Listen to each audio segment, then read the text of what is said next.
학생들이 4년제 지방대를 가는 가장 큰 이유는 그래도 4년제는 나와야지라는 인식 때문일 텐데요. 일부 학생들은 임시거처로 지방대를 들어가서 인서울이나 직어국으로 편입할 거야 라고 생각한다는데 이거 진짜 비상입니다. 정말 엄청난 손해거든요. 지금부터 이게 왜 손해인지, 지방대에 가게 되면 겪게 되는 현실부터, 진짜 편입을 준비할 거면 어떻게 해야 하는지 알아볼게요. 영상에서 언급하는 지방대는 직어국과 구분된 지방사립대를 뜻한다는 점 미리 알려드립니다. 1. 진짜 현실. 우선 지방대에 가고 나면 겪게 되는 진짜 현실부터 알아보죠. 첫 번째, 주위 환경에 휘둘린다. 두 번째, 결국 환경 탓을 하게 된다. 일단 팩트로 짚고 넘어갈 건 지방대에 다닌다는 그 사실 자체는 문제가 아닙니다. 공부에 흥미가 안 생겼을 수 있고 공부를 할 수 없는 환경이었을 수도 있죠. 각자마다 지방대에 오게 된 여러 가지 이유가 있을 겁니다. 하지만 진짜 문제는 지방대를 다닌다는 사실을 스스로 부끄럽게 여기고 불평을 하면서도 그저 환경 탓만 하는 사람들도 있다는 겁니다. 지방대에 가는 케이스는 두 가지로 나뉠 거예요. 첫 번째, 학창시절 공부를 안 했다. 두 번째, 공부를 열심히 했지만 성적이 나오지 않았다. 하지만 두 번째 케이스는 많지 않을 거라고 생각합니다.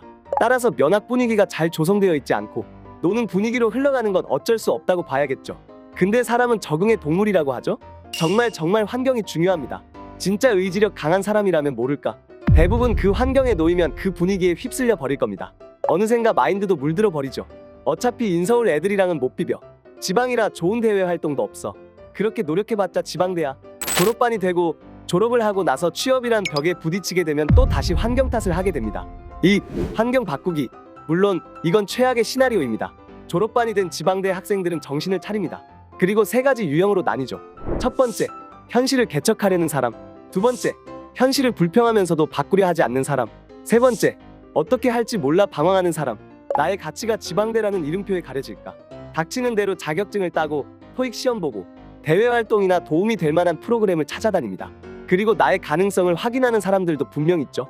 하지만 현실을 좀 더 빨리 깨달은 학생은 지금의 환경을 바꿀 수 없다면 내가 다른 환경에 들어가는 방법을 택합니다.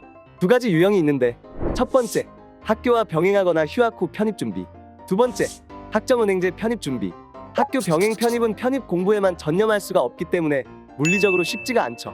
게다가 2학년을 마치고 휴학 후 1년을 더 준비하기 때문에 실질적으로는 3년의 시간이 필요합니다. 하지만 학점은행제 편입은 지원 자격을 갖추는데 1년에서 2년밖에 안 걸리기 때문에 1년의 시간은 무조건 세이브할 수 있습니다. 그럼 이제부터 편입 준비를 어떻게 해야 극대화된 효율이 나올지 알아보겠습니다. 3. 진짜 편입 준비. 학점은행제로 편입을 준비하는 세 가지 유형이 있습니다. 케이스별로 설명드릴 테니 집중해주세요. 1. 영학점부터 시작. 가장 흔한 케이스인데요. 말 그대로 처음부터 학위를 새로 만드는 방식입니다. 학점은행제는 고등학교 졸업자면 누구나 이용할 수 있습니다. 따라서 재학생, 휴학생, 자퇴생 상관없이 모두 수업을 수강할 수 있는데요. 일반 편입으로 준비한다면 1년, 학사 편입으로 준비한다면 2년을 잡습니다. 학점은행제의 장점을 요약하자면 온라인 방식으로 수업이 진행되며 한 학기 50만 원에서 60만 원 정도로 학비가 매우 저렴합니다. 가장 큰 장점은 졸업 기간을 단축시킬 수 있습니다. 수업 외에도 국가 자격증을 취득하거나 대학 검정고시로 불리는 독학사 시험을 응시에 합격하면 학점으로 인정받을 수 있습니다.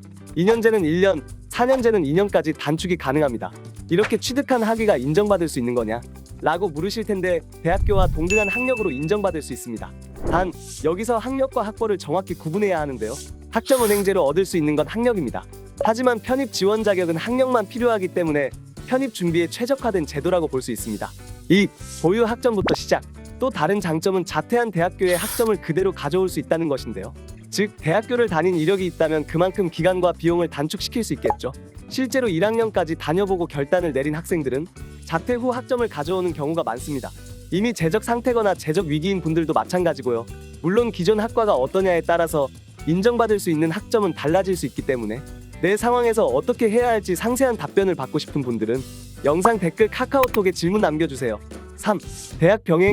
학점은행제와 대학교가 병행이 가능하긴 하지만 사실 흔치 않은 케이스긴 한데요. 1. 기존 대학교의 네임밸류가 나쁘지 않다. 2. 학점을 끌어오고 싶지만 자퇴에 대한 부담이 크다.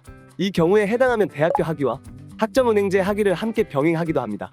단, 주의할 점은 수업을 듣는 시기만 동일할 뿐 완전 별개의 학위를 동시에 2개 취득한다고 이해해 주시면 됩니다.